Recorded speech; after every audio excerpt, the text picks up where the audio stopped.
Imagine a cold morning, rain pounding hard against the asphalt. A man in an expensive suit, shoes gleaming, hurries through city streets. Across from him, a scrawny boy, dirty-faced, bare feet toughened by courage burning in his eyes. Icaro only wants a piece of bread. He holds out a hand, almost whispering to the millionaire, "Sir, please, just a bit of bread." But Ricardo, caught up in his own rush, barely glances at the child. He shakes his head, cuts across the boy's path, and disappears into the crowd, convinced he's only made another ordinary choice in his day. But hours later, a crowd gathers in front of an upscale cafe. A boy has collapsed on the pavement, shivering and coughing, suspended between life and death. Ricardo draws near, and his eyes freeze as he recognizes Icaro. But it's what's hanging from the boy's neck that steals Ricardo's breath. A locket, engraved with the name he dreads remembering most, Clara, his sister who vanished 12 years ago. Who is this child, really? What secret could turn Ricardo's world upside down? You won't believe what's about to happen. That gray sky already felt like the weight of the world pressing down on Ricardo's shoulders. He'd woken up early, too early, even for someone who deals with millions before the coffee gets cold. The wind rattled the penthouse windows. Living high up is little comfort if your soul, deep down, feels just like the city, cold, damp, a bit forsaken by God. He finished his last sip of coffee, barely tasting it, grabbed his leather briefcase, gave his phone a final quick glance, screen full of alerts, as if the world outside was waiting just for him. The watch on his wrist shone, much too expensive for the cold touch it left on his skin. He rode the elevator down as he always did, thinking only about problems the size of skyscrapers, companies, mergers. Downstairs, the doorman didn't dare try to start a conversation. A quick nod, a muttered good morning nobody expected to be heard, especially when Ricardo had that look like he'd woken up already tired. Outside, the rain mixed everything together, the smell of wet asphalt, distant honking, raindrops drumming against the metal of the most luxurious cars.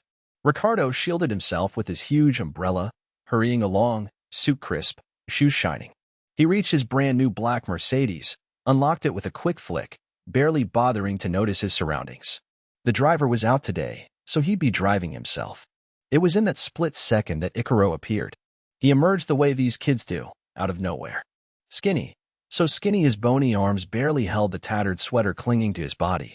His face seemed too small for all the sadness it carried. Hair plastered to his forehead with rain. Bare feet, a dark red marking the cold ground. Ricardo only really noticed when the boy was already beside him. First he saw those wide, startled eyes, hope where no one else dared place any. Icaro drew closer quietly, without threatening, without pleading loudly. He just held out trembling hands, maybe more from cold slicing at the soul than from fear. "Sir," his voice faltered at first, because asking hurts, asking is humiliating. "Do you have any bread? Just a piece, please, sir." The rain drummed on the boy's head. It ran down his face, gluing his lashes together, reddening his nose, tightening his lips in a weak kind of bravery, the kind that's heard too many rejections. His fingers moved slowly, hoping a crumb might fall from the sky like a miracle. Ricardo froze for half a beat. A quick thump, an unease that never quite becomes guilt, more the impatience of someone with no time for anything outside their own world of problems. He shook his head, slowly but firmly enough to make it clear. No. No bread, no time, no attention. No words exchanged. He just slipped into the car, slamming the door shut. Through the fogged glass, that small face still lingered outside, turned his way. But Ricardo was already turning the key, fiddling with the controls, flicking on the heater as if to silence the world itself. From inside the car, the street noise dulled to a distant hiss. But the boy stayed there on the curb, standing still, as if hoping some miracle might pull open the car door for him. Icaro looked down, pressed his empty stomach with one hand. With the other, he tried to warm his own arm, rubbing it as if that could help. Rain had soaked right through the thin shirt, cloth sticking to his skin, leaving dark patches, cold you can't forget. The city swirled around them. Drivers honked, a few workers lined up at the bus stop, everyone hunched up, tending to their own day. No one really saw that boy rooted there. Their eyes slid to any side but the pane on the edge of the street. And then, once more, Icaro looked at Ricardo. Didn't ask for anything else. Just kept his arm out unanswered. The look in his eye was hunger, but also a kind of longing, a sad hope only a child really understands. Ricardo leaned his head back for a moment, closed his eyes like he was shooing off a bad thought. His heart pounded, impatient, hurting for no reason.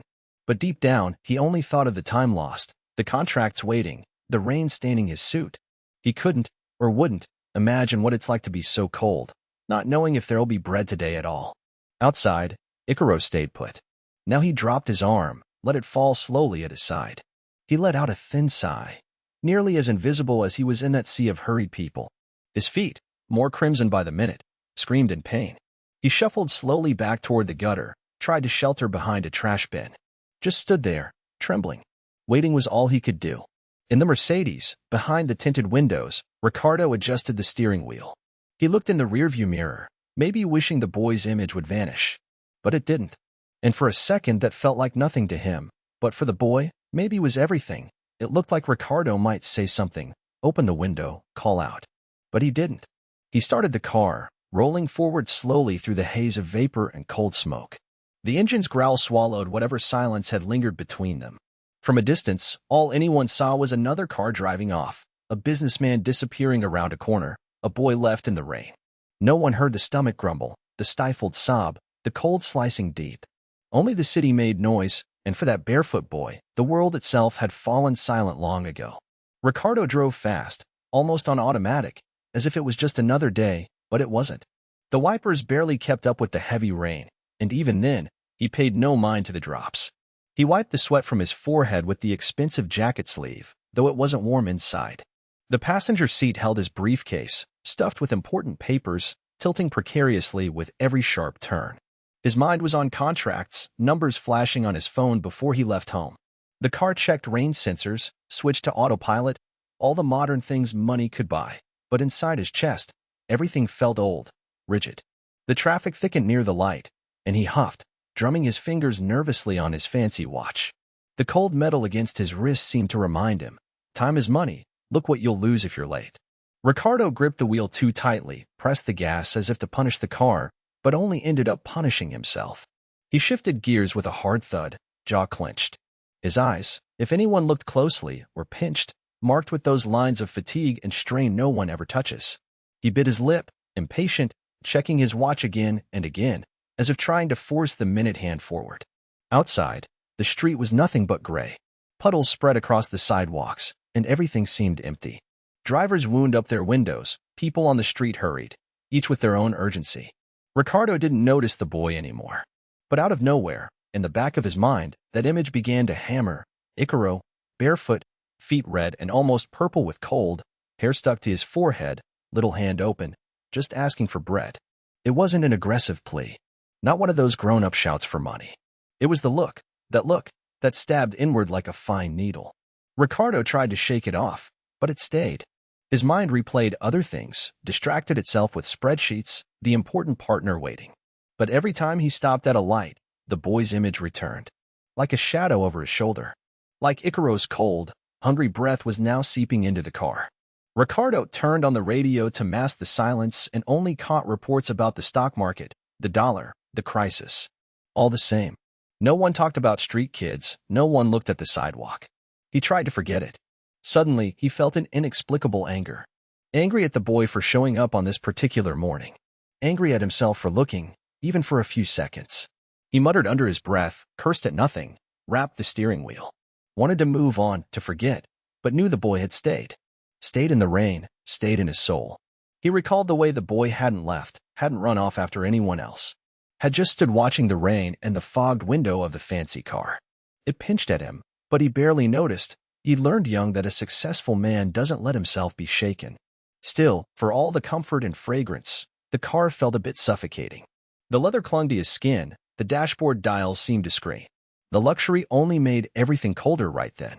The light turned green, yet he pulled forward slowly, almost in defiance of the rush. He could feel the engine vibrating, the scent of coffee spilled on a corner when he'd swerved too quick for a pothole. Something about that smell reminded him of childhood, of warm bread, of rain and another, softer kind of suffering than the one he lived now. But he shoved the memory away, tossed it into the trunk like a wet coat and slammed it shut. On the streets, makeshift tents covered in plastic quivered in the morning wind. Kids huddled on cardboard, covering their fingers and toes with anything salvaged. Ricardo now glanced, unwillingly, only because traffic stalled him again. Thought that this kind of life wasn't his fault. No one had helped him when he fought for his first millions. He'd heard no, had doors shut, chased his own success. And yet, he'd never had to beg for bread on the street. Not like that, at least. The silence weighed heavier each time the car's heater faltered and the window fogged. Ricardo twisted, uncomfortable in his seat. Wondered if he'd gone too far in ignoring the boy. Maybe he could have given a coin, a bit of bread, a word, a gesture. But he'd done nothing, just given a hard, merciless shake of the head. Now the boy's face seemed etched in the glass, on his memory. He drew a long breath, like someone pulling their head out of cold water, but he was only drowning more. At a corner, a dog sniffed through cans, searching for crumbs. The light went red again. People slept under the awning of a famous shop, ignored by all. Ricardo closed the window, turned up the music, tried to smother the urge to ask himself, why? What brings an 8-year-old child to end up out here, begging for bread, invisible in winter, surrounded by people as busy as him? But he quickly cut off his own thought, no time for philosophy. The contract waited. His partner asked if he was on the way. A curt reply, yes, I'm coming. His phone vibrated and flashed on the console. Alerts, graphs, reminders, his millionaire life pulsing just as he always wanted. But now, inside, something was out of place. In a nearly invisible instant, still caught in the rearview mirror, he glimpsed a small shape crossing the sidewalk far behind. He hesitated. It wasn't the boy. It wasn't anything. His mind played tricks. He exhaled in relief, but guilt still gnawed, as if Icaro was sitting silently in the back seat, waiting for any crumb of kindness. And the rain outside fell ever heavier. In the cafe, as the automatic door slid open, warmth washed over Ricardo's face like a soft slap.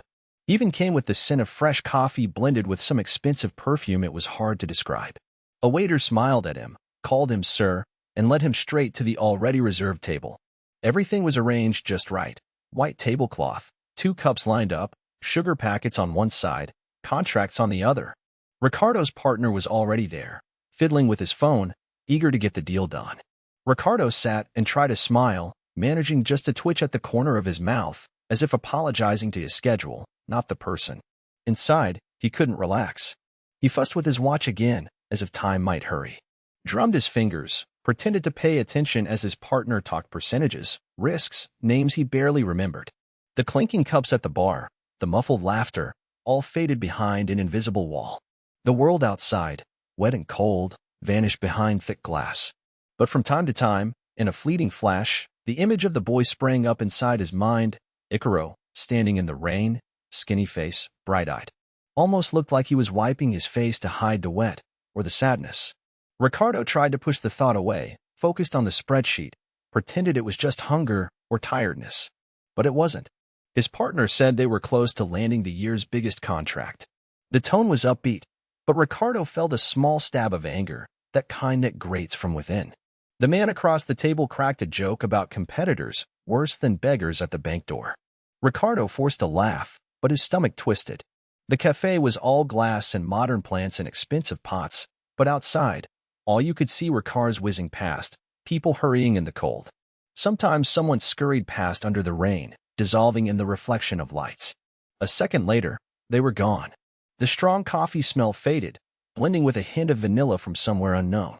Ricardo gripped his pen tightly, imagined Icaro's hand outstretched for bread, the way the boy hadn't insisted. One look, then he ducked his head and left, without another word. That feeling simmered in Ricardo's chest, like the beginning of a cold. The contracts were all right there. He knew their worth. They could guarantee luxury vacations, trips, parties, another apartment, another headline. But right now, all of that seemed small when he thought of the Barefoot boy. He tried to escape it, thought of his bank balance, thought of a fancy lunch set for later, expensive wine waiting in his cellar. Yet the silence between one line and the next from his partner started to feel strangely immense. His partner snapped him out of it, asked if everything was all right. Ricardo smiled, said yes, lied out of habit, as he always did. He signed the first page without reading it. In his head, a quick image of a locket swinging from the boy's neck, caught in the corner of his eye. He remembered seeing something, but hadn't thought about it before. Now he felt angry with himself, for not having looked better, for always being in such a hurry, as if nothing could wait, not even a simple question. Outside, the rain thickened. Drops drummed against the glass, making a muffled sound only Ricardo seemed to notice. He wiped his hand on a napkin, but his palm stayed sweaty. Leonore, the waitress who'd worked there for years, passed by and asked if he wanted a cheese bread, a little house treat. Ricardo almost refused but accepted automatically. When he bit in, it tasted dry, flavorless. He thought of warm bread, thought of those with none, tried to swallow quickly. Deep down, he knew he was different now. The old Ricardo from past years would have forgotten the boy in minutes. Today, something stuck. Maybe it was the way Icaro hadn't asked for money, just bread. Maybe it was the quiet in the boy's eyes, that mix of hope and fear, sticking like rain to a thin shirt. His partner's phone rang loud, cutting through the room. He answered, talked business, rattled off numbers. Ricardo used the noise as an excuse to look outside. Saw a boy running across the street, different from Icaro but alone too. And he wondered if that's what life is. People keeping warm any way they can. People not looking back at the cold they've left behind. The main contract arrived from the accountant in a fat folder. Ricardo grabbed it, skimmed what mattered, signed mechanically. His partner noticed nothing, just grinned, closed the deal, declared it the year's best investment. Ricardo, inside, was no longer sure. Missed the feeling of joy he'd had when he was young. Now, it all felt like paper. When it was done, he thanked the man, left without looking into his eyes. Claimed he needed to rush to another meeting, but the truth was he just wanted to breathe, to get out, to see the gray sky for real. He lingered by the plate glass window, staring out at the rain, waiting for his soul to catch up with his body. The scarf, the designer suit, the custom shoes, all of it felt suddenly heavy. A bus horn blared, rattling the glass. Ricardo closed his eyes and listened just to the rain. Remembered his mother, remembered how seeing someone barefoot used to hurt, like freezing water on the inside. He never wanted to see, now he saw it even with his eyes closed. When he finally resolved to get out, it felt like something was missing. Left a big tip on the table, more to ease his guilt than to please. On the sidewalk, he felt the cold wind on his skin, the smell of wet stone, saw people running, vendors closing up umbrellas. The world felt hostile again. But this time, he looked more carefully at who passed by.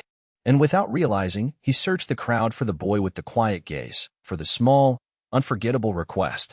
Inside the cafe, the heat was almost overbearing. People laughing, chatting, coffee steaming from porcelain cups. The scent of warm bread and sweetness filled the air. Ricardo's world, in that room, was tidy, safe. But then, in that instant, it happened. A strange sound, muted at first, like from another planet, far away. But it grew. A voice from outside, rising in strength. And suddenly, real screams. Screams that pierced the thick glass of the cafe, cutting through every conversation nearby.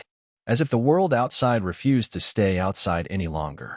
Ricardo's eyes jerked up, an automatic reflex from a life tuned to spotting danger, never to feeling it. A woman darted across the sidewalk. Behind her, 3 men, phones out, recording. Then a scream. Loud, desperate, from a tall young guy. Help. He's sick. Call an ambulance. For a moment, nobody moved. The cafe fell suddenly silent. That weird, cold hush. Only the heavy rain sounded, thumping the canopy, streaming down the windows. Inside, people pretended to be distracted, but not really. Everyone watched sideways, waiting for someone else to take action. Ricardo felt a chill at the back of his neck. Something tightened in his chest, but in his mind, his priorities were elsewhere. Contracts, deadlines, big numbers. He breathed deep. Not my problem. What's happening out there? His partner muttered, trying to force a smile. Ricardo pretended not to hear. Just kept his eyes locked on the crowd, growing now. 10, 12 people, hunched in the rain, closing a tight circle around. Somebody. Only fragments were visible. A young man with his head in his hands. An elderly woman in an apron, kneeling, trembling hands. Others, only the movement of shoulders, of squeezed arms trying to wrap around whoever was in the middle. He squinted to make out more. Time seemed to slow. A cold wind blew in from outside, bringing misty rain through the door every time it opened. Yet inside, you heard nothing but the muffled murmur outside and that hole in Ricardo's chest. An emptiness he'd known in other years but had spent a decade pretending away. Suddenly, another shout, short and sharp. For God's sake, he's convulsing. Call an ambulance. The panic in the voice gave the scene a weight that shattered every comfort. Ricardo could no longer hide his unease. He went still, raising his eyebrows, staring without blinking. Tried to tell himself this was none of his business. Remembered all the times in his life he'd refused to get involved. People collapsing in the street, pleas for help, always too distant for him. But now it was here. so close it was hitting him in the face. And the sound of sirens, farther down the avenue, began to rise, a distant wail, but inevitably drawing nearer. A waiter craned to see out the window. A woman snapped a photo. Two men exchanged quiet words about calling the police. Each tried to fill that odd vacuum, that sharp discomfort of facing someone else's suffering and not knowing what to do. And Ricardo sat there in the soft leather chair, his shoulders slightly hunched, palms sweating. He glanced at the papers, the coffee, his pricey shirt. Felt no pride. Only an old kind of discomfort, the kind that almost makes you jump up and run, but which he'd spent his life swallowing. In his mind, broken memories spun. Long hair, childhood laughter, his missing sister, her face slipping through recollection. An ancient ache in his chest, long ignored. He tried to hold it in. This has nothing to do with me, he thought. But the more he tried to focus on the documents ahead, everything blurred. The bright cafe lights no longer seemed so cozy. They were starting to give him a headache. Then he pulled out his phone, just to do something with his hands, and saw in the reflection his worn-out face. Imagine an expression drained, heavy. Not anger, not fear, almost sadness. Naked. The kind that only shows when no one's watching. Outside, someone dropped to their knees, frantic, that simple gesture of cradling someone in their lap. An improvised hug, trying to keep the boy from biting his own tongue, repeating, "Stay with me, kid, stay with me. Do you hear me?" Nobody knew who the boy was exactly. Only that he was small, withered, his body curled tight as if trying to hide from the cold and rain. His face, under his wet hair, stayed hidden. Ricardo's partner still murmured about business, but it came to nothing. Ricardo could only hear the voices from the street. The rain thickened, beat rhythmically against the window where Ricardo rested his forehead, as if asking him to wake up. He wanted to disappear. Each new cry seemed to shrink Ricardo's chest. It was no longer possible to pretend it was just a storm outside. You could feel it. You could hear it. And deep down, he knew. Something about this boy carried a different weight. He just didn't know why. He tried to stand up once, but his legs wouldn't move. Maybe fear. Fear of knowing what was happening. Fear of remembering what he'd been through. The ambulance wail grew louder, shattering routine. Some customers moved to the door. Others spread different versions of events, but nobody really knew. Ricardo would rather not have been there. But he was. And this time, something kept him from turning away. Ricardo pushed hard against the glass door, feeling the frigid wind rush his face. He only then realized he'd been holding his breath, let it out as a blast of cold rain hit his chest, mixed with the pungent smell of wet asphalt and a bus's exhaust crawling by. Instinctively, he looked down and saw the boy on the curb, a crowd huddled around, cell phones thrust forward, tangled voices, but nothing drowning out the sharp sound of the boy's cough. Icaro, the very same skinny boy from that morning, head down, feet raw with cold, some rag covering his small frame and his eyes now wide open in pure shock. Ricardo's first impulse was to look back, see if someone was tending to him, to call for help from the cafe, but nothing. A woman was trying to push people back. Someone was on the phone to the ambulance, but everyone just watched, no one actually touching the boy. The dry cough, the labored breathing, the heavy rain drumming the awning and streaming down the boy's back. He could hear it all. Even paralyzed with shock, Ricardo noticed Icaro's tiny hands clutching the torn coat, trembling. The cold seemed twice as harsh on him. Icaro lifted his face, eyes wide with pain, and it took him a second to recognize Ricardo. The boy tried to say something, but all that came out was another bout of coughs, harsh, wheezing, barely any air left. Ricardo wanted to step away, just turn his back and return to the artificial warmth of the cafe. But something drew his eyes back, a glimmer hanging from the boy's neck, swaying like a last drop of hope. It was a small, old, golden locket. When Icaro turned to the side, coughing, the pendant spun slowly. Ricardo had always been a skeptic, never believed in signs, but at that moment it felt like the world wanted to rub his memories in his face. His eyes widened, ice settling in his stomach. On the locket, scratched on a slant, was the name Clara, beside a little heart. Exactly like the one his sister wore, 12 years ago. The same missing name, a memory he spent days trying to forget and sleepless nights dreaming about. Ricardo's knees went weak. His heart pounded, every other voice turning to a distant buzz.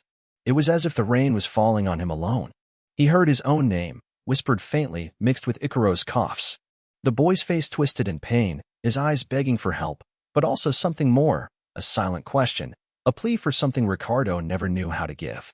People walked by, some turned for a moment, others just watched from afar. Nobody there had any idea what that locket weighed, or what was running through Ricardo's mind. He shivered as if he were coatless, feeling the wind slicing through his soul.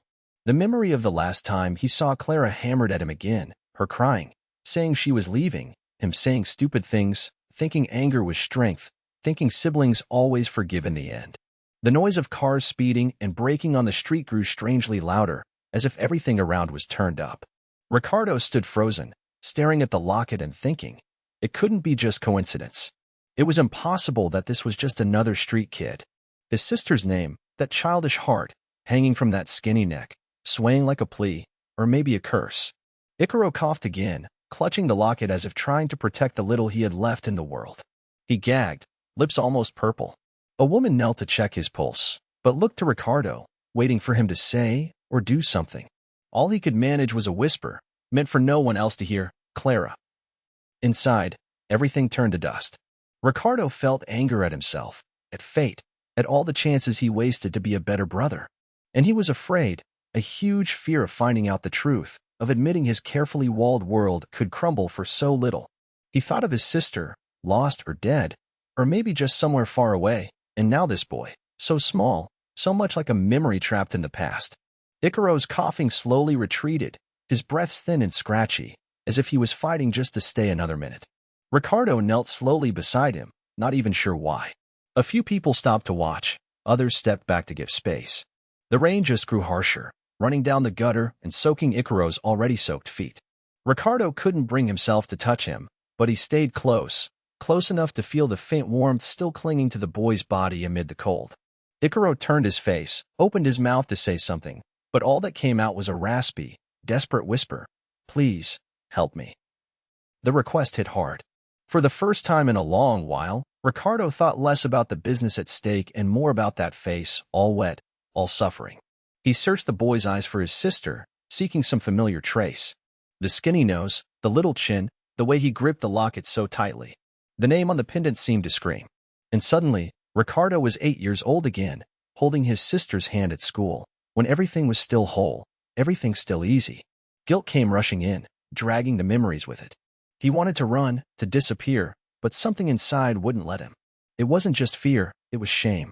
The shame of someone who saw pain and walked right past it, and now, maybe too late, couldn't fix anything.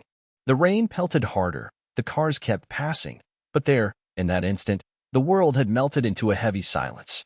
There were only those two, the millionaire, trembling with fear inside, and the barefoot boy, fighting for breath and a crumb of hope.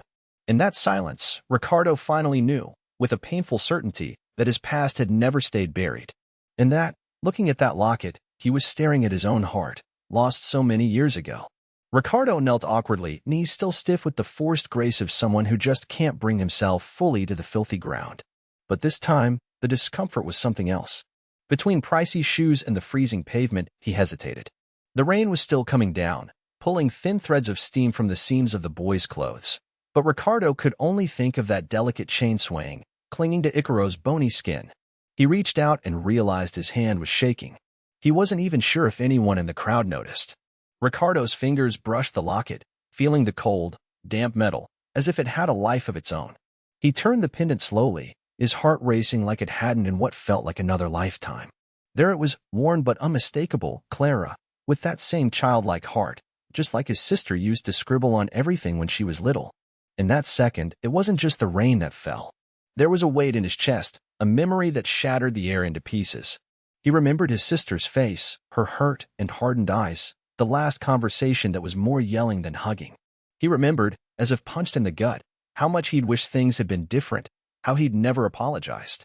The scene came back so vividly it felt unreal, Clara's eyes burning with anger and hurt, the door slamming, him frozen like a statue in the apartment hallway. Ricardo felt a hot and cold flush, an urge to drop everything and vanish. But something kept him there. Icaro, this trembling boy, eyes squeezed with pain, mouth open, dragging at the heavy air. And then something unexpected happened. While he was still turning the locket over in his fingers, he felt Icaro's small hand grab his.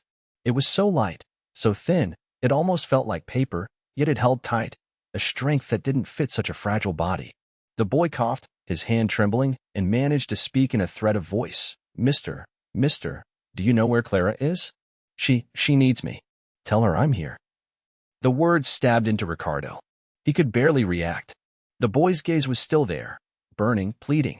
All Ricardo felt was guilt, an old guilt, bigger than any failed business deal, bigger than the fear of losing everything.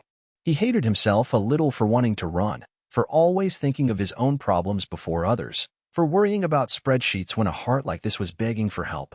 Someone in the crowd called for help. A woman tried to pull the boy under the awning, but Icaro wouldn't let go of Ricardo's hand. And Ricardo realized, right there, that time had frozen, that nothing else mattered, not the cars honking, nor rain running by the curb. All there was that thin hand gripping his, that rain-soaked locket against the child's chest, that question no one should have to ask so young. Anger gave way to another feeling. It was an old fear of facing the unanswered, of opening wounds he'd spent years avoiding. But at the same time, there was a strange warmth, something mixed of pity, the urge to protect, maybe even love, because everything here felt so much like his own family's pain that Ricardo understood it was useless to run. The boy wouldn't let go. And, for the first time in years, someone was asking him for a favor so simple and so impossible, find a face lost in the past. The silence grew heavy.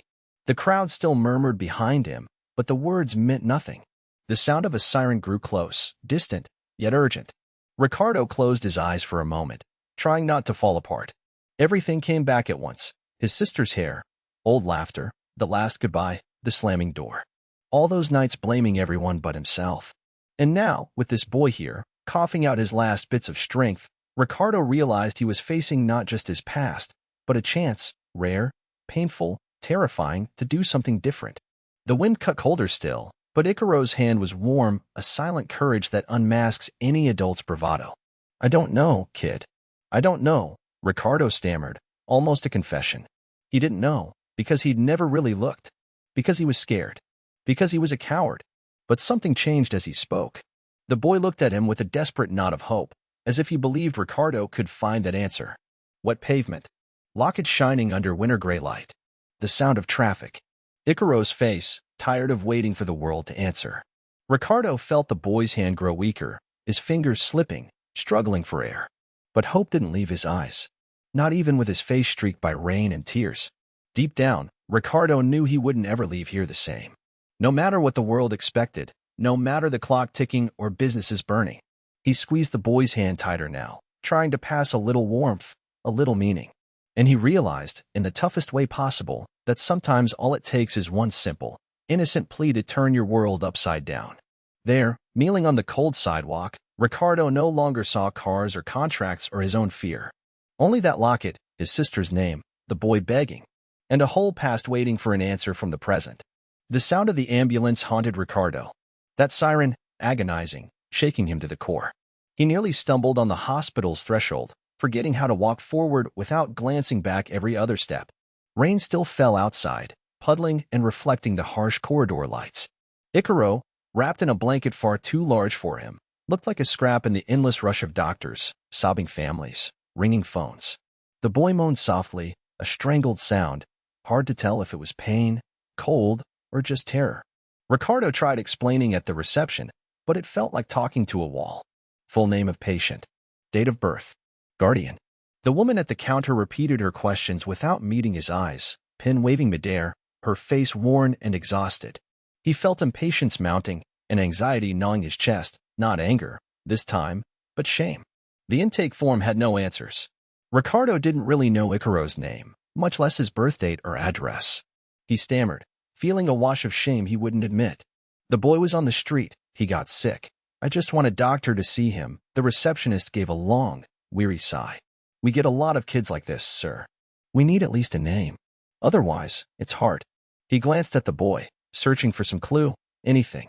The locket still hung at Icaro's neck, muddy but somehow shining under the hospital's white lights.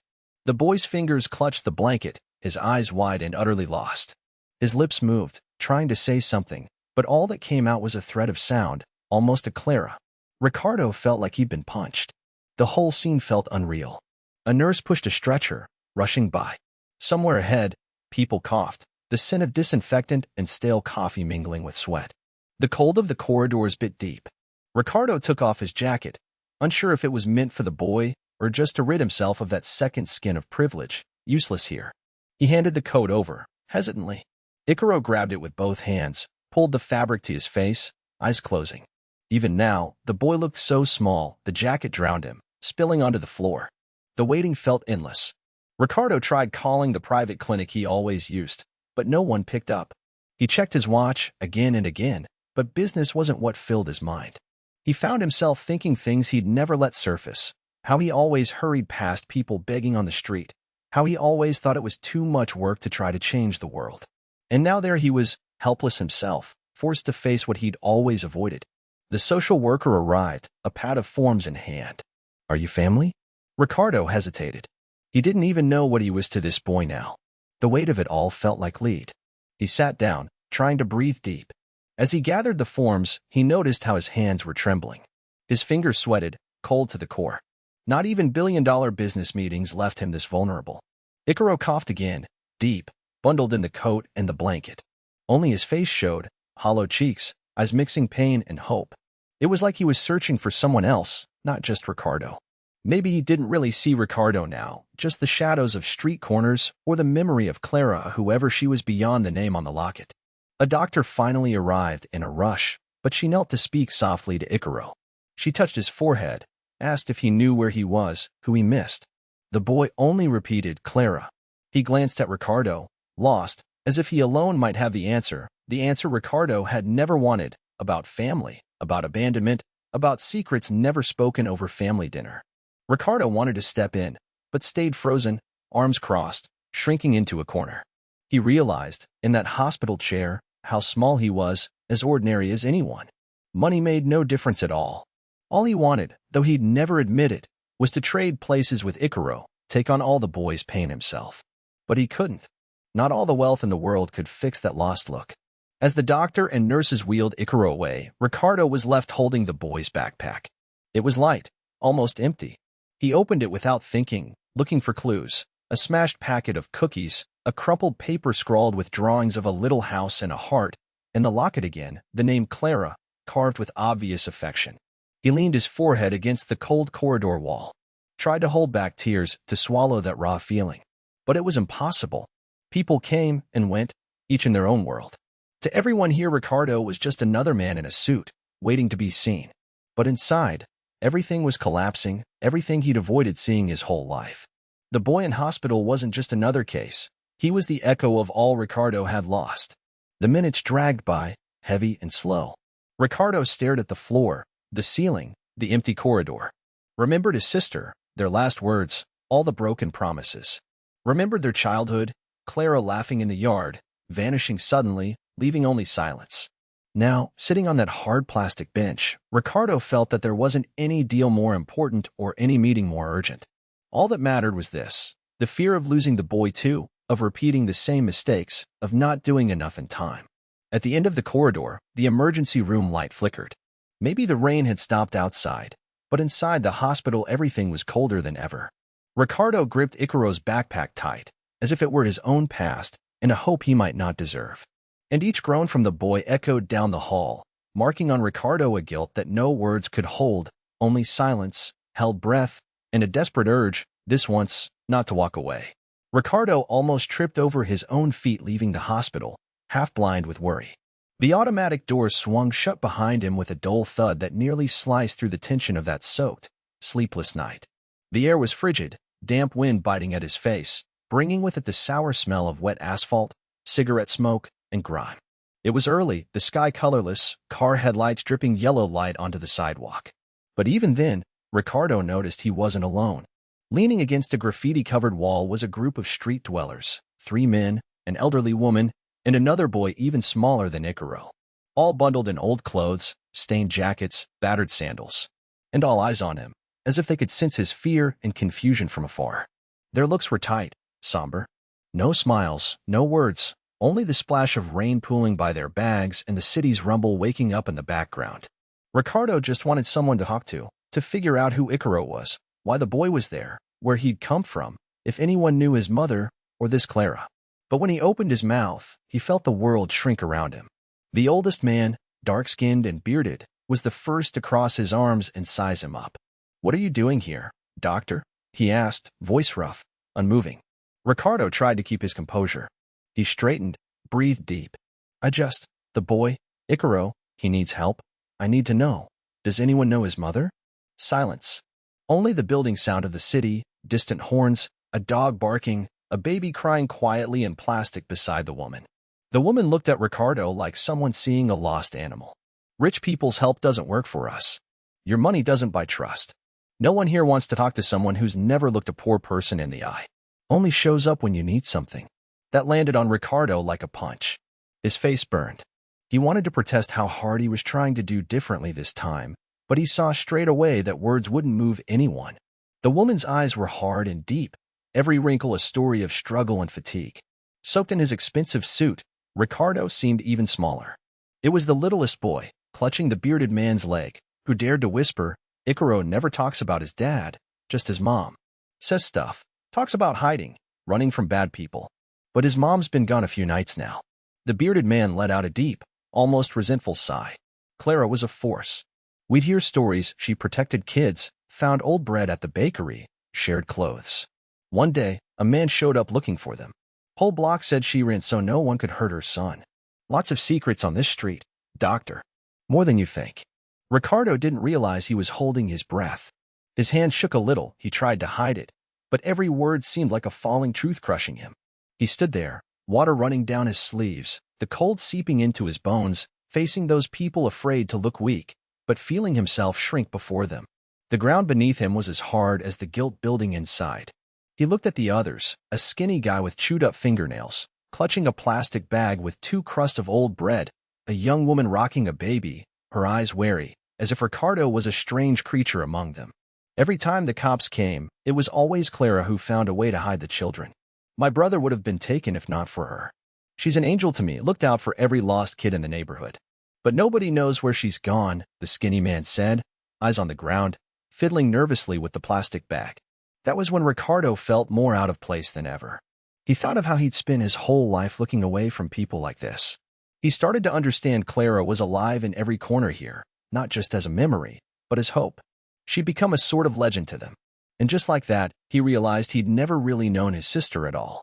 He tried to step closer, but the elderly woman reached out her hand, holding him back with a firm look. "You only want to know about her now because a miracle landed at your door. Isn't that it? But we've seen Clara hurting for a long time. And when the boy doesn't come back, she's like a caged bird, perched up at night, waiting. If you want to help, you need to bow your head first. No one here is less than anyone else." Ricardo swallowed hard. He felt the weight of his expensive watch on his wrist, the cold metal pressed against damp skin. There was no rush now. Only shame and a strange longing to stay, to apologize for the past, for failing to see what had always been right in front of him. The rain started falling harder, soaking their shoulders. Nobody moved, each drop drumming on the plastic of their makeshift shelters, sounding like a home too sad to be anyone's home. Ricardo looked at their faces, wanting to say something, but words failed. He stayed there, exposed, humiliated, feeling small in front of people he'd never really seen before. Suddenly, he remembered Icaro lying face down in the hospital hall, coughing weakly, locket swinging against his skinny throat. And those words, "Clara," like a prayer from someone who's never had rest. Ricardo understood then it wasn't about business or money, but about learning another way to exist in the world. And on that cold, dark morning, surrounded by strangers with weary eyes, he realized he needed to listen for real for the first time. Ricardo couldn't remember the last time he sat somewhere without checking his phone notifications. The phone rested on his thigh, occasionally vibrating, but he never picked it up. Instead, he just stared into nothing, the greenish hospital wall, the flickering ceiling lights, an old man ahead of him with his face in his hands. The hospital smell clung to his clothes, that oppressive mix of cheap cleaning products, reheated food, old sweat. Suffocating. Ricardo's hands were slick with sweat, the cold kind that comes when you're facing a decision way too big. He ran his left thumb over his right palm slowly, the rest of his body forgetting how to breathe right. The hum of the air conditioner echoed in his ears. Earlier, a nurse had stopped by to say the boy's condition was stable, her words in one ear, out the other. He wanted to ask about bigger things, to understand how a boy like that skinny kid, kept surviving out there, barefoot in the cold, waiting, begging. But no words came out. Part of him wanted to leave everything right there and walk away. That same voice in his head that always told him not to get involved with troubled people, that family means nothing, had been with him since he was young. But now it was different. Another part pressed on in the background. What if this boy is yours? What if he's your own blood, your sister's son? Outside, people passed by. Doors opened and shut. Rain beat against the tall windows. Still raining out there, and through the blurry glass he saw the scattered hospital lights reflected. A young doctor hurried out of a room and left, not making eye contact with anyone. An old woman coughed softly nearby, wrapped in a blue blanket. Everything felt still, but his heart pounded loud, strong, a hammering he couldn't ignore. He closed his eyes and, without quite meaning to, flashes from the past flooded in. He remembered when he and Clara were small, running through their mother's crooked old house, full of shouts and laughter. The smell of food, his sister's bare feet on cold cement. Clara laughed at everything, invented games out of anything, even a bottle cap would do. Then came the silence. Their mother got sick, their father vanished, and each of them found their own way to survive. Ricardo clung to money, work, success, shielding himself from pain. Clara was fragile. For a while, she tried to look after everything, then she disappeared too. That hollow ache still hurt today. And now, with that boy there, coughing alone in a hospital bed, it was as if everything was coming around again, just bent out of shape. He remembered the medallion, that thing clinging to Icaro's neck. Just recalling the name was enough to make his stomach turn. Ricardo hadn't even wanted to touch it, but he'd read Clara's name engraved next to a tiny heart. What did that mean? Was it a coincidence, some strange tribute? Or was it the worst truth of all, that Clara had been nearby this whole time, and he, with all his money, had been blind even to his own flesh and blood? The questions weighed so heavily they made Ricardo's whole body ache. Even moving his feet was a struggle. He stared at his expensive, polished shoes and thought of the boy walking barefoot into the hospital, his feet black with grime, skittish around the doctors, recoiling from every unfamiliar touch. Those little feet, cracked from the cold, were inside, just a few rooms away, yet it felt like another world entirely. Ricardo's world was armored cars, luxury, strong coffee at fancy cafes. Icaro's was formed by scraps of bread, rain, fear. Every now and then, someone would walk past in the hospital corridor, giving Ricardo a sidelong glance, the kind people reserve for the rich when they're out of place. Some just ignored him. He didn't even try to hide the exhaustion on his face. He wondered if it'd be better to just leave, disappear, erase it all like he'd done when he was younger. But something was stuck inside, as if his body refused to obey. Sometimes he'd half rise from the bench, peer down the corridor, then sit right back down, as though there was a weight tethered to the base of his spine. With every passing minute, a new fear gained clarity, the fear that the boy truly was his family. The fear of looking at Icaro and seeing his sister's face, seeing their stolen childhood reflected back at him. The fear of having spent years not searching, ignoring every possible clue. The fear of what he'd do next if it were true. Every belief, every ounce of pride in being self-made, felt worthless before that sick, barefoot boy with the name of an angel wandering the streets. He tried to recall his mother's face, her simple advice, be careful what you ignore, Ricardo. Sometimes it's the thing you'll miss the most. He'd always dismissed it as motherly talk, just one of those empty phrases. Now it made sense, and it hurt. A nurse passed by in the hallway, clipboard in hand, giving him a quick look. She asked if he needed anything, using the voice of someone used to pain, day in and day out. He just shook his head. He wanted to ask about Icaro, about Clara, wanted to know what would happen next, but couldn't make his mouth work. His throat felt full of sand. In the room, Icaro was asleep. Someone had said the boy always asked for a woman named Clara when he woke up. That was the only name he repeated, softly, mixed with tears. Ricardo trembled inside every time he heard it. He pictured the boy, thin, pale, hair sticky with fever, small hands clutching the medallion to his chest. If he was really Clara's child, whose else could he be? Why did she run? Why had she never asked for help? Was Ricardo ready to accept all this? Or did he prefer the comfort of being the powerful man, untouched by any sign of weakness? As night fell and the rain grew heavier, Ricardo realized he didn't want to run anymore. Something inside him was shifting. Wherever he went, that question would follow. What if it's true? What if the chance to set things right had been born in that hospital room? Ricardo took a deep breath. His eyes stung. He swallowed hard, deciding to wait. He wouldn't leave. Not this time. Morning had turned to afternoon. The rain wasn't pouring anymore, but everything felt cold and damp. The wind carried the smell of smoke and filth, the kind that clings to your clothes and your memories.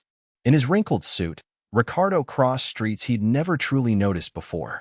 His black umbrella had broken 2 corners back, and he could feel the raindrops running down his face, mingling with sweat and maybe, just maybe, a touch of fear. No one looked at him there. Downtown, everyone was always in a hurry, but now he wasn't rushing off to any meeting. He walked without direction, from one doorway to another, gaze wandering. Every time he saw a child curled up or an adult slouched on the curb, something heavy landed in his chest. He passed a small shelter, the sign crooked and faded, Casa Esperanza. He clapped his hands, called for someone. The woman who appeared was tiny, hair tied up, eyes sunken. She didn't smile or even seem surprised by the rumpled man in the suit at her door.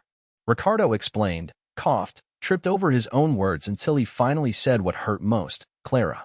The woman's eyes widened, as if she wanted to say she knew that name, but she bit her lip and looked away. A lot of names pass through here, sir, she said, wiping her hands on her skirt. But that one, yes, I've heard it before. Ricardo clung to the hope, hardly noticing that his hands were still shaking. That boy, Icaro, was he here with her? She glanced over her shoulder, a long silence settling in. The sound of children arguing filled the house. She pulled Ricardo aside, lowering her voice. Clara came by sometimes, left clothes or toys. Never said where she was going. She seemed to be running from someone, you know? But whenever she spoke to me, she always asked if I'd seen anyone strange around. Ricardo felt fury rising, a need to scream at the world. Why hadn't anyone told him? Why had Clara disappeared like that? Never asked him for help. He wanted to ask more, but his voice failed him. He managed only a nod. The woman grabbed an old box and pulled out a scribbled notebook. She left this once. It was wet from the rain, the pages all stuck together. He opened the notebook, recognizing the hurried, tiny handwriting. He spotted drawings, a boy smiling, some trees, and one phrase repeated over and over, for Icaro, anything. His chest tightened. How could someone do so much for their child and no one notice? Do you know where she went next? The woman shrugged, sadly. They say she slept a few nights under the overpass, then vanished. Mother and child, always together, always scared. Ricardo walked out of there clutching the notebook like treasure. The wind picked up, sidewalk slick with rain. He returned to the hospital more than once, just to look at Icaro through the glass. The boy slept curled up, impossibly small on the white sheet, breathing shallow. Every so often, he'd shiver, as if his dreams were full of fear. Ricardo would press his hand to his pocket, squeezing his sister's medallion, the metal cold against his skin. Out on the street, he went door to door, asking social workers, soup kitchen volunteers, tired faces that replied only with their eyes. He heard chopped-up stories, nearly always the same. Clara was the mother who's always running. She was always clutching bags, searching the corners. If she noticed anyone standing too still, some odd car parked nearby, she'd grab Icaro's hand and disappear to the other side of the neighborhood. In one of those talks, a weary-voiced caseworker asked when he'd last seen his sister. 12 years ago, Ricardo answered, barely whispering. The woman raised her eyebrows, let out a sigh. Some people will do anything to protect their child. She always said she had to disappear, but never abandoned her boy. Ricardo couldn't tell if it was guilt, anger, or some kind of emptiness filling him up. He just stood there, staring at a missing children's poster taped to a lamppost. His sister's name wasn't there, nor the boy's. It was like nobody saw them, the same way he hadn't seen them that rainy morning. He ran back to the hospital at dusk, heart thrumming offbeat, notebook pressed to his chest. He argued with doctors, trying to see the boy after visiting hours. He wanted to understand why Icaro was so weak, where his mother was now, why everything felt impossibly close and impossibly far at the same time. Just the thought that he might, in fact, be his nephew, that Clara had spent all those years on the streets, fearful but shielding her son, made Ricardo's face burn. He kept recalling their eyes, the boy's large, pleading gaze, his sister's, recorded in every page of the notebook, always swearing she'd do anything for Icaro. And he, who'd always been so quick to close a deal, could now only feel the slowness of time itself, as if every second dropped more questions than answers. The pain grew sharper, a longing for the days when everything was simple, when Clara used to laugh at his jokes and they'd share bread in their childhood kitchen. Deep down, Ricardo knew the search wasn't just for Clara or even the boy, but for all he'd lost of himself, for every day he pretended not to see. Even without meaning to, it already hurt to suppose that maybe Clara didn't want to be found. Still, he kept walking, listening for stories, asking for names, gathering fragments. driven by a hope, almost desperate, that there was still time. The clock read nearly 6, yet it felt stuck between a heavy silence and the rush of cars beyond the window. The caseworker, an exhausted woman with graying hair pulled into a loose bun and eyes that had seen far more pain than joy, entered the small office and placed a tattered file on the table right in front of Ricardo. He just stared at the paper, as if it was one of those letters you fear to open. The ink was smudged from the damp air. There, among a list of names and dates, his name, Icaro, and just beneath it, as if whispered for the page to keep, Mother, Clara Villa. Hearing his sister's name after all those years made something inside him shatter. No warning, no way to brace himself. Just that paper, that secret, and his whole world spinning backward. For a moment, he didn't even breathe. He had to wipe his face because the tears surged up, hot, uninvited, threatening to break through then and there, in front of a stranger. It was as if all those cold years, every morning he'd ignored faces like Icaro's, came to collect their debt at once. He read it again in silence, the words he'd never believed he'd see. A deep pain, the kind you think you've buried forever, woke with a vengeance.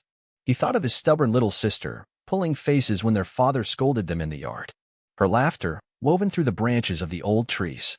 How long had it been since he'd heard that sound, even in his dreams? In the file, Clara had written details of Icaro's birth, as if needing to make sure the world would know who he was, even if no one ever found out. Next to it, a handwritten plea. Please, protect my son. But nobody had protected him. Ricardo felt his throat close. He shut his eyes, trying to breathe, but all that came to him was the image of the boy standing on the curb, rain pounding down, feet caked with mud. The eyes begging for bread. The boy clutching a medallion at his chest like it was the last fragile hope in the world. And him, Ricardo, in a suit, worried only about his watch and those papers that now hardly made sense. Across the room, the caseworker watched in gentle apprehension, as though she knew she was witnessing something deeply private. She didn't say a word, just waited, giving him space to collect himself. Ricardo couldn't hold it in. His hands trembled just slightly, but the real ache came from the sense that he'd let everything important slip right by. That he'd never asked, never looked, always assuming other people's pain was their own business. As if everyone weren't on the same boat, tossed by the same storm. He imagined Icaro sleeping on a park bench, wrapped in an old sweater, shaking from the cold. How many winters had he endured like that, whispering prayers for food, for a hug? And Ricardo, home full of heaters, never even noticed a real absence. A sob almost escaped, but he clamped down, clutching the paper tighter than he should. A familiar, ancient shame settled into his bones, most of all when he realized he could have changed this story. All it would have taken was really seeing, just for 3 seconds, that rainy morning. The tears came in a way Ricardo had forgotten. Quietly, no dramatic gestures. Just a single tear sliding down his face while he read his sister's name again, as though the letters themselves could offer comfort. Inside, everything was a mess. A grief wanting to howl, but also something new, fragile, being born, a desperate urge to find Clara, to understand every path she'd had to carve alone trying to protect her son.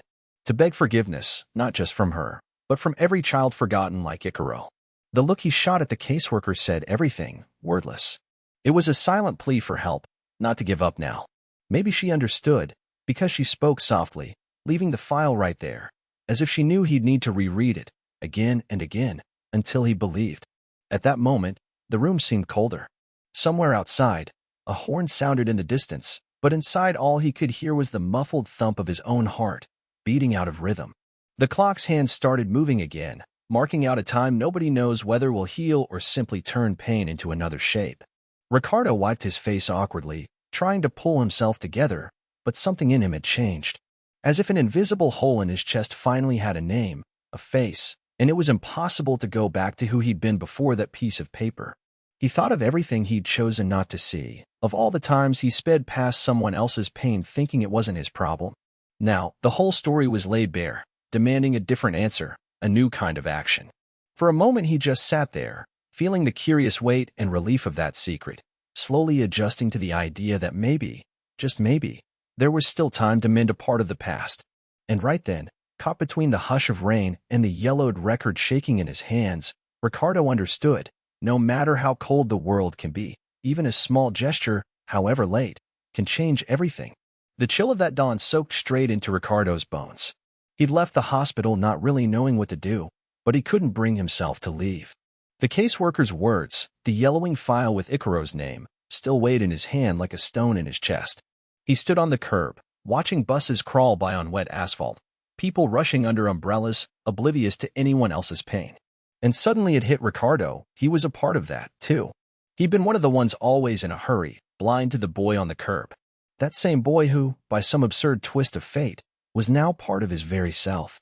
When an old homeless man tugged at Ricardo's coat, he jumped. He thought it was another demand, another hand outstretched. But the man just studied Ricardo, wary, and asked quietly in a voice rasped by cigarettes and freezing nights, "You're the one looking for the lady, Clara." The mix of hope and fear seemed to lock Ricardo's breath in his chest. He could only nod, unable to speak. The man beckoned him on, leading him through streets Ricardo had never really seen before. Each step was a plunge into a different world. Sharp smells of urine, burst garbage bags, people wrapped in thin blankets, trying to keep out the steady drizzle. The slap of rain on the eaves contrasted with the heavy silence of everyone there. They reached an abandoned tunnel, all graffiti and shadows. Fear grew with every step, not just of the place, but of what might be waiting up ahead. Ricardo had never imagined the search for his sister would end here, not inside police cars or luxury offices, but in this cold, oppressive place, echoing with drips and nameless voices tangled in the wind. The old man stopped and pointed.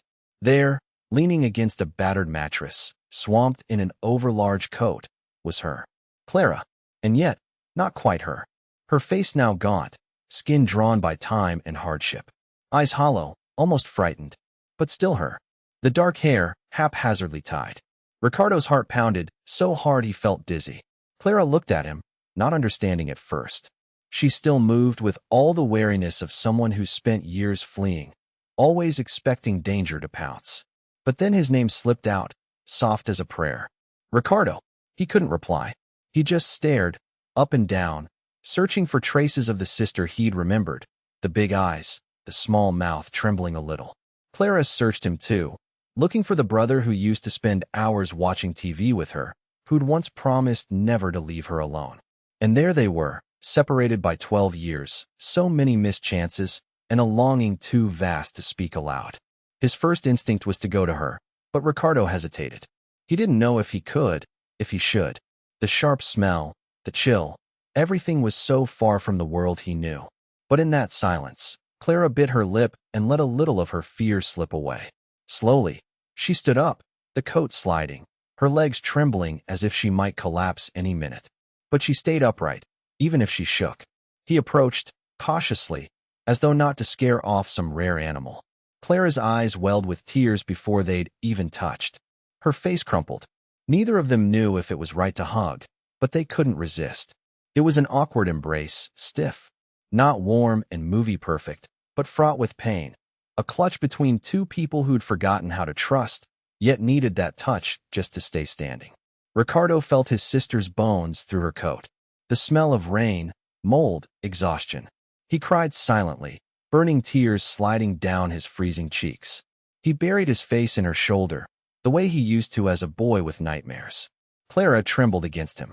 In the hug, she seemed to shrink, as if she wanted to vanish from shame or fear or maybe even relief.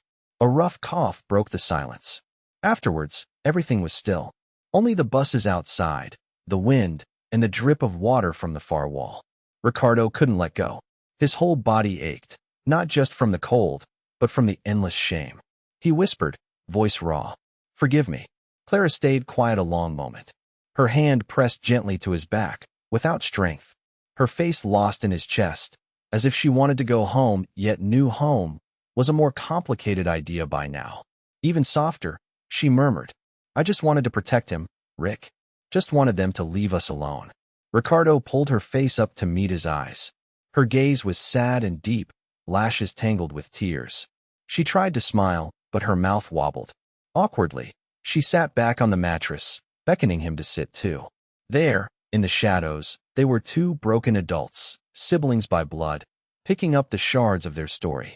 She explained, her voice shaky, that after everything, threats, debts, fear of dangerous people, she'd seen no choice but to vanish. She tried to start over, but something always dragged her back. And when Icaro was born, it got harder. She didn't want to risk her son. Hiding became her only option, the only way to fight for him. She'd lost count of the nights she regretted it, the times she longed to reach out to her brother but didn't know if she could trust anyone. She was tired, exhausted in her very bones. Ricardo listened silently. He felt ashamed not to have been the family Clara needed, ashamed for believing her dead, for not trying harder to find her. But there, in the frozen, quiet dawn, he realized there was still time to change things, to finally be the kind of person who doesn't turn his back when he's needed. He squeezed his sister's hand, tight, skin to skin, and there, among the shadows, he could only keep repeating softly, "Forgive me. I failed. But I'm not leaving, not again." They remained there, hugging, rocked by the whistle of wind outside, clinging to the fragile hope that somehow, despite it all, they could leave that night together. Inside the muffled hospital noise, everything seemed distant, just the whisper of rain against the window, the sharp smell of medicine and alcohol. Ricardo lingered by the door, unable to cross the threshold. He watched the boy sprawled in the hospital bed, tiny body lost in white sheets, all his grown man's certainty dissolving. The world outside was crumbling and rebuilding itself. Every time Clara drew near the bed, every time Icaro moved a hand, his eyes heavy from fever but alive. For a moment, even the hospital seemed to hold its breath. No one spoke. There was only Clara's quiet weeping, the kind of hidden sob that's both simple and unbearably heavy, like drowning in relief and longing at once. She approached slowly, as if still in disbelief, as if her son, the baby she'd had to hide from the world, was really there, safe, breathing. Clara knelt at the bedside, her face pressed to Icaro's sweaty cheek. Her hand shook, but she never let go. On the other side, Ricardo looked like an old boy, shoulders slumped, restless hands, eyes glossy with fatigue and tears. He swallowed hard, feeling it all at once: shame, fear, hope, and a love he thought he'd forgotten. Icaro wiggled his fingers slowly, as if feeling around to make sure his mother was really there. He gave a small, crooked smile, and just that smile tore down every wall inside. With that lopsided grin, as if apologizing for even existing, Icaro whispered, "Mom, you're not going to disappear again, are you?" His voice was thin, worn out, but so full of trust. Clara clung even tighter, kissing his forehead, her eyes red from holding back so many tears. Ricardo couldn't stand just watching anymore. He shuffled forward, slow and awkward, tripping over his own guilt. He crouched down, not quite sure where to put his hands, and in the end just did what his heart told him. He threw himself into the hug. It wasn't pretty, wasn't planned. It was awkward, tight, a little tangled. But in that mess, the missing piece finally slid into place. He felt the smell of his sister's hair, heard the boy sniffling softly. His chest ached, but in a good way now. It was as if the world's whole weight slipped off his shoulders, just so he could feel the warmth of family for real. A tear ran down his cheek, and another, until suddenly he was crying without sound, just sobbing, letting out all the threads of forgiveness he'd never spoken. Ricardo felt shame. So much. Shame for letting fear steal so many precious years. He thought of all those days he spent counting money, running from his feelings, claiming the world was too hard for that stuff. He was ashamed for seeing only a nuisance when he saw Icaro that morning. He remembered the boy's thin voice asking for bread and wanted to apologize a million times. But now, with Clara and Icaro wrapped around him, something new was born, a relief he never expected, a hope that didn't spring from money or deals. It was something else, a promise. Clara still wouldn't let go of Icaro. She soaked up her brother's tenderness like unexpected, but real, shelter. The two traded glances above the boy's messy hair and managed a silent conversation, a nod, a silent plea to let the past sleep. The nurse peeked quietly into the room, saw, understood, and slipped away with the small smile of someone who's seen 1,000 families put themselves back together in there. The wind moaned outside, almost sad, but in that room no cold could enter, not now. Ricardo stroked his nephew's back. He felt bones, weakness, hunger, sadness. He thought of all the boy had suffered on the streets, wondered how he hadn't realized sooner, how he could have missed it. But he made a promise, right then, without needing to say it out loud. Never again. He knew he'd take care of them, not to prove anything to anyone. It was different now. For the first time in his life, he truly believed he wanted to be that safe harbor. Icaro rubbed his eyes, grinning shyly at his uncle. He looked like he couldn't believe that man in the fancy shirt and heavy watch was truly uncle. Now, a warm embrace. Ricardo found in his eyes something of Clara when she was just a girl, and felt his heart explode. For a few minutes, no one says a word. There's no need. They just stay together, each clinging to what they can. Clara holding the boy, Ricardo holding them both, and all that silence spoke louder than any words ever could. When Ricardo finally finds his voice again, it comes out rough, hoarse, and honest in a way he's never been before. I'm going to look after you. I swear. You'll never be cold, or hungry, or scared again. I promise, Clara. I promise, Icaro. In that very moment, everything starts over. That family, shattered for so long, stitches itself back together in a tight embrace, full of tears, full of love. And for the first time in his life, Ricardo, the man of numbers, feels like he has everything. He feels, at last, that he's found what all those years of money never gave him, a home. That night, when Ricardo turned the key and pushed open the heavy gate of the mansion, something inside him hesitated. The gate creaked in a way he'd never noticed before, loud and almost unsettling, as if even the house itself was waking up. The rain was still falling softly, but it wasn't as cold anymore. Or maybe it just felt warmer with Icaro and Clara by his side. The boy squeezed his mother's hand and stared wide-eyed at the immense facade.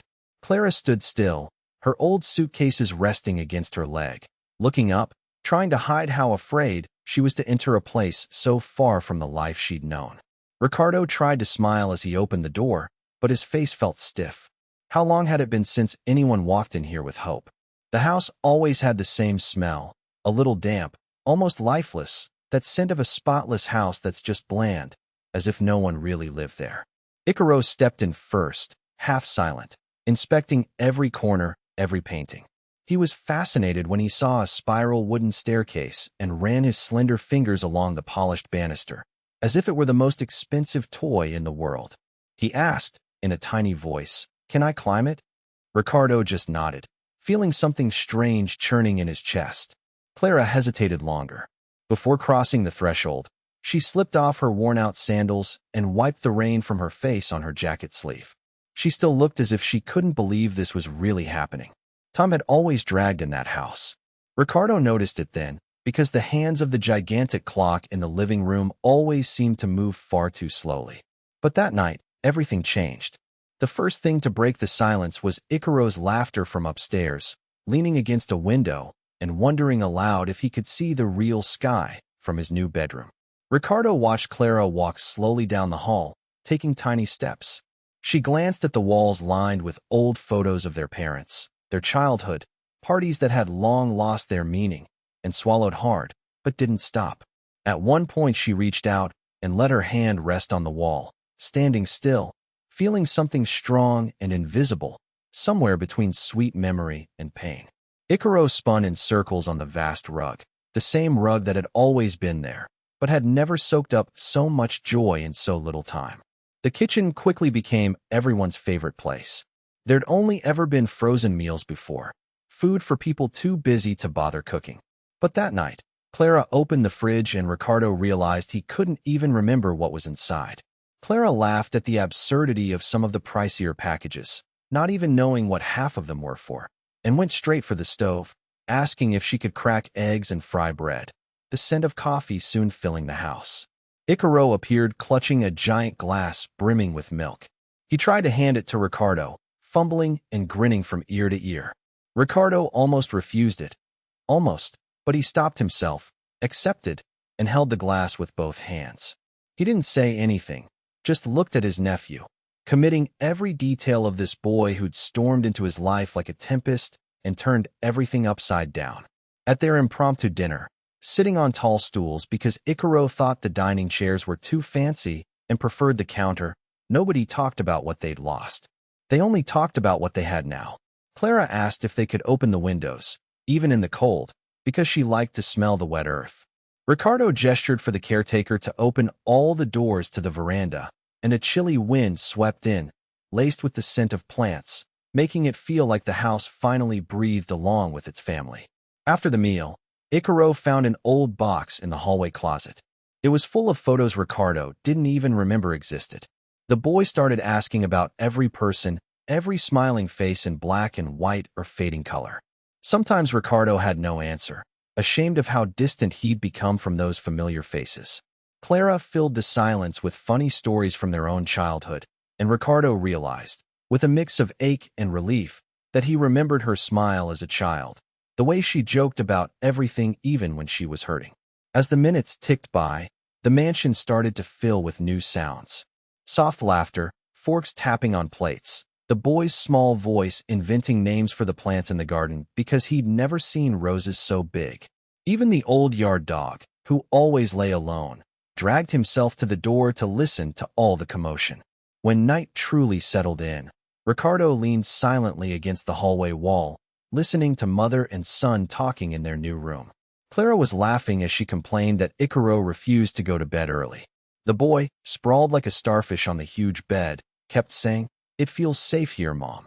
Ricardo closed his eyes and felt the tears fall again, not with anger or guilt this time, but with a kind of gratitude he'd never understood before. He thought of everything he once considered important: contracts, numbers, meetings, far away from real life. Little by little, he started to accept that the house needed those voices, that joyful mess, the courage to start over. For the first time, Ricardo felt like he belonged, not as the owner of everything, but as part of a home that finally felt real. He realized, at last, it was never about walls or luxury or fame. It was always about something money could never buy: finding your family again, and that warmth in your chest that only exists when you're no longer alone. Mornings had never been so noisy in that house. The sun hadn't even touched the floor yet, and already there were footsteps running down the hall, laughter mixed with whispered voices trying not to wake the grown-ups. Ricardo gets up early now, but it's no longer out of duty. It's just not wanting to miss a single moment of this new commotion. For the first time in years, he's afraid of missing out if he stays in bed. He lingers a while, looking up at the ceiling, grinning to himself, feeling a lump in his throat. Funny how the silence from before seems like a ghost now, compared to the clatter of pots and someone hollering, "Good morning," somewhere in the house. He used to feel embarrassed to wake anyone, because there was never anyone around. Now he's terrified of missing his chance to reply. At breakfast, Clara is already setting bread on the table. Her hair pulled up any old way, pajamas swapped hastily for something else. Icaro sits on the edge of his chair, wearing a shirt too big for him. Ricardo's sure it's the same one he used to sleep in when he was 12. Icaro rocks back and forth, now in fuzzy socks, smile stretching across his whole face. He asks for milk, for bread, and asks if today he can help feed the birds outside in the garden. Somehow, the house isn't just full of voices, but of hope. Ricardo picks up the paper and pretends to read, but his eyes stay on those too. He listens to the little things. The way Clara smiles now, lighter, relieved, the ever-curious look in Icaro's eyes, as if every mug or flower in the vase is a new treasure. He feels a warmth inside that has nothing to do with coffee. But it isn't just inside that things have changed. Outside, it's been days since reporters started coming up with stories about the millionaire and the mysterious boy, but Ricardo doesn't care. When they ask, he just says slowly, "Icaro was just a hungry child. Now he has a home," and shuts the door. But one morning, as he walks Icaro to the gate, he spots two more kids sitting on the wall across the street, huddled under a garbage bag, sharing stale bread. Ricardo's heart clenches, as if he himself had returned to that cold sidewalk months ago, outside the cafe window. He closes his eyes and remembers the boy's words that night. "There are more hungry people out there, mister."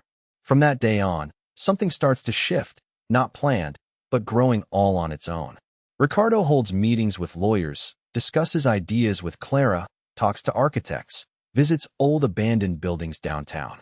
At first he hesitates, afraid of getting in too deep, but soon realizes nothing has ever felt so right. He opens the first shelter quietly, with hardly anyone knowing.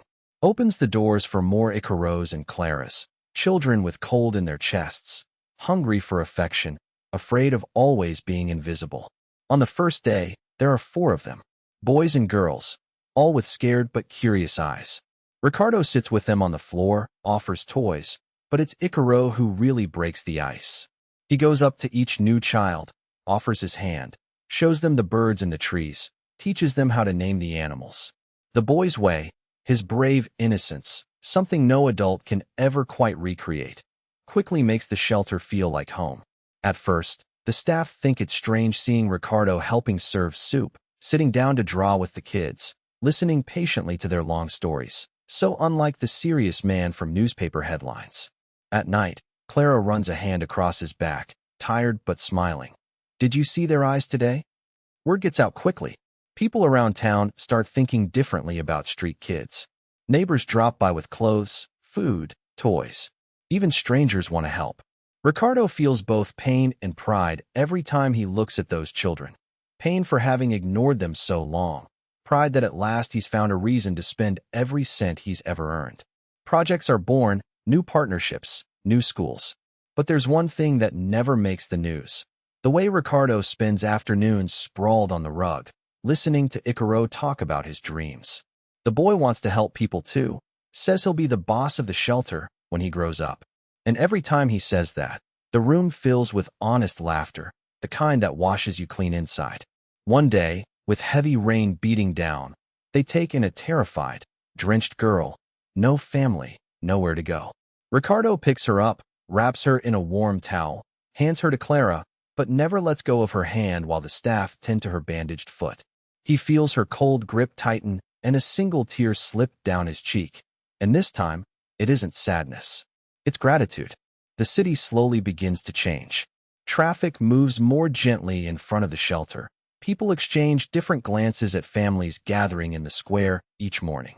Ricardo sees all of it in silence, sitting there, coffee in hand, Clara by his side, Icaro and the other kids playing in the trees. He feels like hugging the whole world. And when he sees Icaro running across the grass, tripping and laughing, he takes Clara's hand and whispers, "This was the best deal I ever made." She smiles wide, eyes brimming with tears, and Ricardo understands, finally, that no contract or share or number could ever give him this. Only one gesture, once so ignored, now multiplied into endless small miracles.